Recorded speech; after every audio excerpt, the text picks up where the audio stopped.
Canudos foi um crime, antes de mais nada foi um crime. Está na nota preliminar dos Sertões. Euclides diz assim, Canudos foi um crime, denunciemo-lo. E segue todo o livro, com suas 500 e tantas páginas, e ele conclui aquela frase da nota preliminar dizendo algo significativo.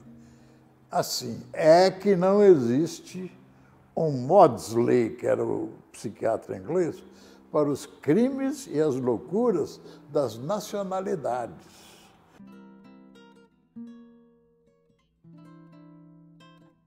Euclides percebeu o seguinte, que o conselheiro era uma síntese dos problemas e das soluções. Os problemas de pobreza, miséria, injustiça. Quer dizer, ele não via uma loucura individual, ele via uma loucura coletiva. E, curiosamente, essa loucura coletiva não era da comunidade de Canudos, era da má compreensão do Brasil com relação ao problema. E ele resume isso numa outra frase célebre, quando diz assim, qual foi o grande erro do governo brasileiro? Foi ter mandado para lá o legislador Comblain, que era o nome do fuzil belga usado pelo Exército. Em lugar do legislador Comblain, deveria estar lá o mestre-escola. Significando o quê? Que era preciso fazer uma conquista através da cultura daquela população que estava atrasada, segundo o próprio Euclides, por 300 léguas no espaço e 3 séculos na história. Essa frase é maravilhosa. Mostra a distância do Brasil litorâneo voltado para a Europa, ou seja, de costas para o seu interior. Não? E o Brasil de Canudos, de todo o interior, que era um Brasil em que as coisas aconteciam muito lentamente, porque os reflexos do progresso não chegavam lá.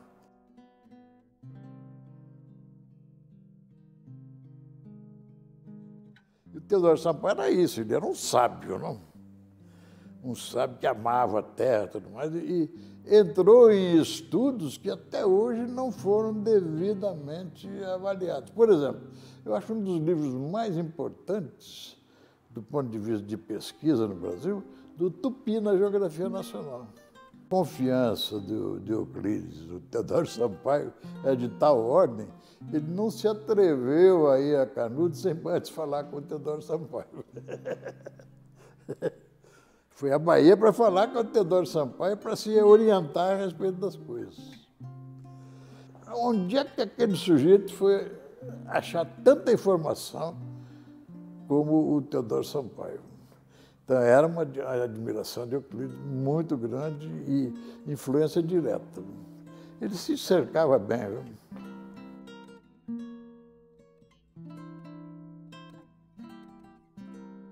Você vê que é uma literatura forte, né?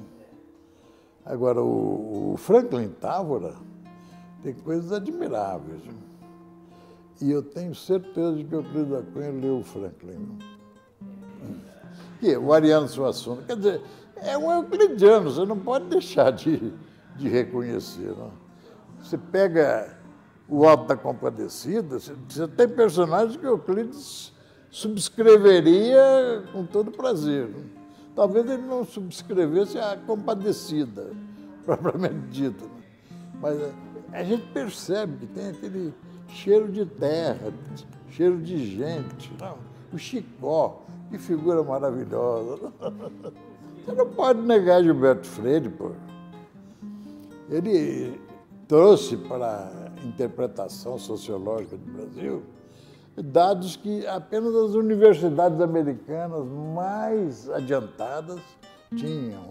O caso do Franz Boas, que era um dos ícones do Gilberto Freire. Eu vejo no Gilberto Freire um bom sociólogo e, mais ainda, um cara que, mais do que todos, viveu a vida nordestina. Uma vez eu vi uma entrevista dele na TV Cultura e perguntaram a respeito da iniciação amorosa dele. E ele falou da empregada da casa dele, com quem ele manteve o primeiro relacionamento, e chorou. Quer dizer, essa é a simbiose do povo brasileiro. O Euclides da Cunha iluminou esse povo todo. Deu coragem para as pessoas colocarem em livros. Era tabu. O Euclides da Cunha quebrou tudo isso daí. Não, vocês têm de falar da terra de vocês, dos problemas de vocês. E por isso que Jorge Lima cria essa nega fulô, que é vitoriosa. Ela acaba derrotando a Sinhá, né? Roubou tudo, roubou o colar, papapá, roubou isso, roubou aquilo, e roubou o marido Então, essas visões assim que os escritores nordestinos dão mostram como existe muito mais miscigenação natural do que se supunha.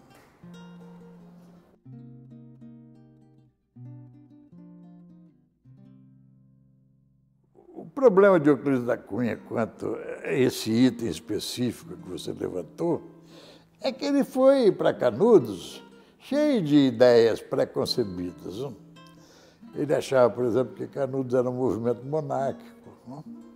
Chegando lá, ele percebeu que o pessoal não estava nem aí, que eles estavam defendendo a casa deles, a cidade deles, o estilo de vida deles. Não? E em matéria de racismo e tudo mais, o Euclides foi cheio de teorias, não? Teorias hoje inteiramente superadas, mas infelizmente estão nas páginas dos sertões, umas teorias assim, de racismo puro, que era o auge da época. Não? Mas ele percebeu que essas coisas todas não resistiam à análise visual e à análise do estudo in loco. Então, Euclides da Cunha foi um e voltou outro. A respeito de tudo, a respeito da situação política de Canudos e mais, do regime e a respeito da própria visão do Brasil.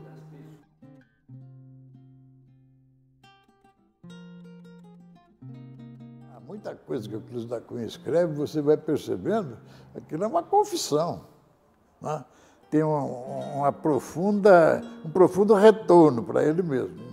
Mas há algumas pessoas interessantíssimas. Por exemplo, o Marechal Bittencourt. Pois bem, quando o presidente Prudente de Moraes vai receber os combatentes de Canudos que vinham para o Rio de Janeiro, um danado lá meteu um punhal para matar o presidente da República. O que fez o Marechal Bittencourt? Pulou na frente e morreu. Euclides ficou assim, embaixo da cadeira, ele mudou a redação do livro. E é uma coisa interessante que ele diz que este lance final do Marechal Bittencourt é, por assim dizer, em desacordo com toda a vida do homem, porque ele nunca pareceu disposto a se sacrificar por ninguém, mas na hora que foi necessário, ele fez. E outro perfil que ele traça muito bem é do Moreira César.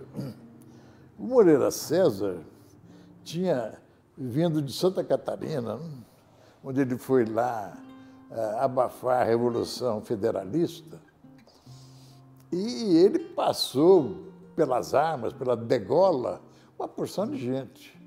E cometeu com o povo de Santa Catarina uma das mais irônicas injustiças. Ele mudou o nome da capital, que se chamava Desterro, e ele colocou Florianópolis, em homenagem exatamente ao ditador que estava se opondo à Revolução Federalista.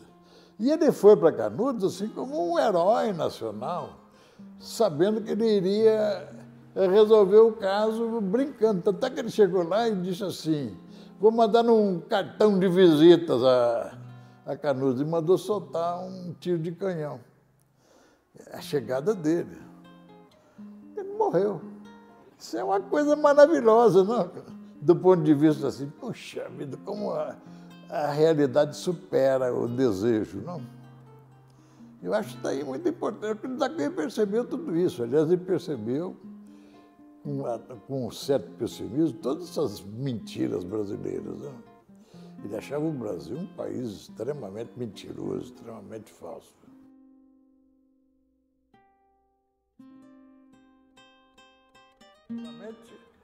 A primeira providência do oficialismo brasileiro para tapar Canudos foi submergir, que era uma forma de fazer com que a cidade desaparecesse, né? Sob as águas. Então, quer dizer, é a mesma coisa de alguém fazer algum mal feito e esconder atrás da porta. Não resolveu o problema. O que diz Euclides? Estamos condenados à civilização. Ou progredimos ou desaparecemos.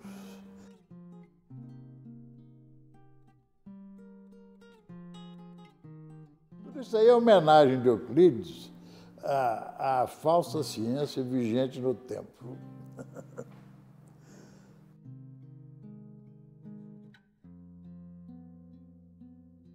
E nisso está uma das grandes virtudes de Euclides da Cunha. Os problemas que ele apontou, não apenas a respeito do Nordeste, mas da Amazônia, de outras regiões do Brasil, em alguns aspectos, eles pioraram. Sabe? Então, assim, comparativamente do Brasil de hoje, algumas lacunas culturais, sociais, econômicas, tão grandes quanto Canudos. Agora, por que isso não vem à tona? Porque o Brasil tem hoje um elemento unificador por baixo, da pior condição, mas da televisão. A televisão acaba com todos os rastros do regionalismo, a própria linguagem sofre os efeitos da pronúncia do Jornal Nacional, os repórteres do Rio Grande do Sul, de São Paulo, de Minas, da Bahia, tentam imitar os narradores do Jornal Nacional, porque a televisão criou uma linguagem artificial que não corresponde a nenhuma realidade de das regiões do Brasil. Então, esse valor de Euclides da Cunha é superior ao tempo, porque em cada página que Euclides da Cunha escreveu, seja nos sertões, seja fora dele, Euclides está falando de um assunto só. Este assunto é o Brasil. Tudo que Euclides fala se resume no Brasil. A grande preocupação dele era o Brasil mesmo. O dia que o Brasil for uma ilha de prosperidade, como já disseram que foi, entre aspas, apesar disso, os temas de Euclides da Cunha continuarão vigorando pelo seguinte, porque a essência de todo o drama de Canudos é o sofrimento humano. E o sofrimento humano não acaba nunca. Por que a leitura de Canudos comove a um russo, a um chinês, a um dinamarquês, a um sueco, holandês, alemão, francês, italiano? Estou citando alguns países que têm traduções dos sertões, não? Por que a mensagem chega? Porque o sofrimento humano é universal. Nunca o Euclides da Cunha vai ficar assim desatualizado, porque o sofrimento humano não se desatualiza, ele assume novas formas, se renova.